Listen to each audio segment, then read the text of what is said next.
Mesdames et messieurs, bonjour. Vous faites bien de nous suivre. 10 minutes avec Ali Yatassaye, entrepreneur malien, voire panafricain.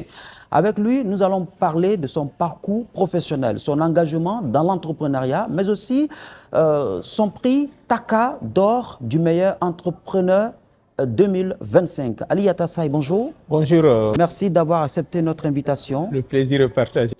Vous êtes, comme d'habitude, à Abidjan. Ça se passe bien le séjour? Vraiment, j'ai passé un bon moment.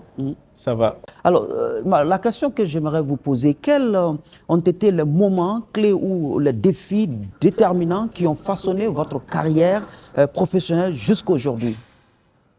Oui, c'est un combat de foi et de persévérance. Ça n'a pas été du tout facile, puisqu'il y a eu des hauts et des bas.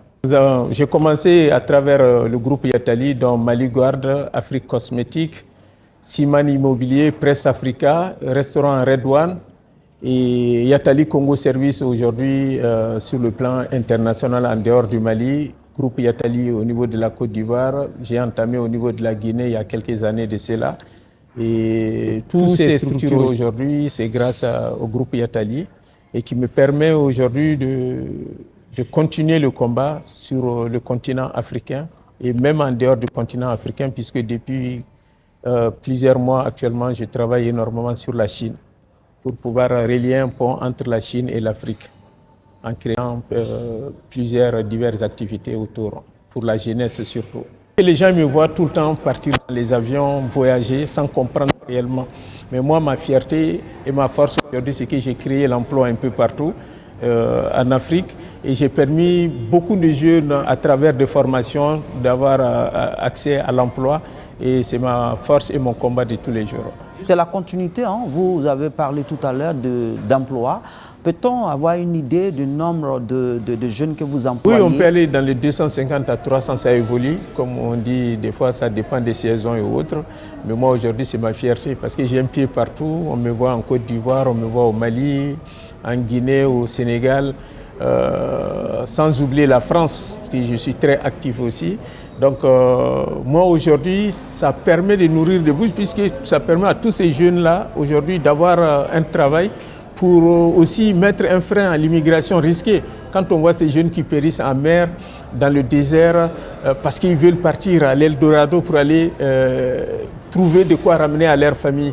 Moi, je l'ai fait dans le passé, je suis passé par là. Le conseil que je leur donne, c'est de pouvoir rester. Chez nous, nous avons toutes les ressources nécessaires, d'où l'association La Jeunesse qui bouge aujourd'hui. À travers cette association, créée depuis 2018, me permet aujourd'hui de piloter, de conseiller, d'aider les jeunes à aller à travers des formations et surtout des personnes les plus démunies, des jeunes en situation de la rue. Donc tous les jours, on se bat, on se bat, on se bat. D'où aujourd'hui ces deux récompenses qui m'ont permis de... Félicitations déjà pour vos distinctions. Merci. Taka d'or et Taka du meilleur entrepreneur 2025 que vous avez reçu ici d'ailleurs à Abidjan. Est-ce que vous pouvez nous dire rapidement quels étaient les critères, sur quelle base vous avez été sélectionné? Comment ça s'est passé exactement? Oui, effectivement, j'ai été contacté, je ne m'attendais pas du tout, j'étais en Chine, j'ai été contacté en me disant qu'ils m'ont choisi pour être le représentant, nominé au niveau du Mali, catégorie meilleur entrepreneur. Donc il y a plus de 400 nominés dans des différents, à peu près une trentaine de catégories. Il y a des musiciens, des journalistes, des rappeurs, de différentes catégories. Et moi, j'ai été choisi pour le meilleur entrepreneur. Maintenant, après, à travers les votes, ils vont choisir non seulement meilleur dans chaque catégorie, mais aussi le meilleur de tous. Donc sur les 400 personnes nominées, j'ai été au niveau des votes, je suis devant avec plus de, puisque c'est 43 777 votes, dont la personne qui me suit était à 31 000. Donc à la fin, tout s'est joué à la fin. Parce que depuis 2 mois, j'étais devant. Vers la fin, ils m'ont dépassé, j'étais 3e. Mais 10 minutes avant le vote, les gens se sont mobilisés parce que vraiment, il fallait se battre. Et vraiment, la jeunesse a prouvé encore leur force à ma faveur. Qu'est-ce que cette distinction représente pour vous et comment comptez-vous utiliser cette reconnaissance pour encore aller plus loin dans vos actions? Oui, il faut faire quelque chose avec. On ne va pas s'arrêter là. C'est le début du commencement. Et tout ce qui va se mettre en place, nous sommes en train de voir, surtout depuis un moment, je travaille sur la Chine pour pouvoir mettre en contact les entrepreneurs africains et des usines en Chine. Et c'est tout un travail qui est en train de s'organiser pour la jeunesse qui bouge aussi. C'est un mouvement associatif que j'ai créé en 2018 pour pouvoir aider à travers des formations à avoir accès à l'emploi. Et nous avons pas mal de projets qui sont en cours, qui se poursuivent de 2026 jusqu'à quelques années plus tard, Inch'Allah. En tant qu'entrepreneur malien, quel regard portez-vous aujourd'hui sur le potentiel économique du Mali? Oui, le Mali est un pays aujourd'hui qui regorge plusieurs ressources, que ce soit des ressources minières, l'agriculture, l'élevage, la pêche. Le Mali tient toujours debout. C'est un pays plein d'avenir avec beaucoup de potentialités. Après cette reconnaissance continentale, quelle est votre vision pour les 5 prochaines années et quel rôle souhaiterez-vous jouer dans la transformation de l'économie de l'Afrique? Oui, quand on devient meilleur entrepreneur africain, il ne faut pas s'arrêter qu'au Mali.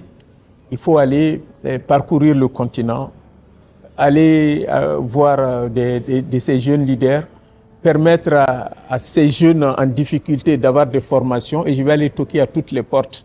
Aujourd'hui, je vais aller voir tous ces jeunes leaders qui se disent qu'ils ont les moyens, mais il faut qu'ils pensent aussi aux autres qui sont dans des difficultés parce que c'est bien beau de pouvoir faire la vie, montrer des trucs, mais si on peut aussi donner un peu, ça va permettre, au moins si on arrive dans chaque secteur à faire 10, 20 jeunes formés, ça va permettre de créer l'emploi et ça va sortir vraiment nos pays de précarité et permettre à ces jeunes-là d'être stables. Donc ça, c'est le combat que je vais mettre en place et permettre à d'autres jeunes de devenir des leaders. Ça, pour moi, c'est très important à travers des formations, l'emploi et surtout pour faire rayonner encore l'Afrique. Donc je me suis engagé sur ça et Inch'Allah, tant qu'il y a la santé, j'irai jusqu'au bout. Vous êtes engagé pour faire rayonner encore l'Afrique. Merci Ali Yatassaye d'avoir répondu à nos questions. Merci. C'est la fin de cet entretien. Merci à vous, chers téléspectateurs, de l'avoir suivi. Je vous donne rendez-vous très bientôt avec d'autres invités. D'ici là, portez-vous bien et travaillons à la beauté des choses.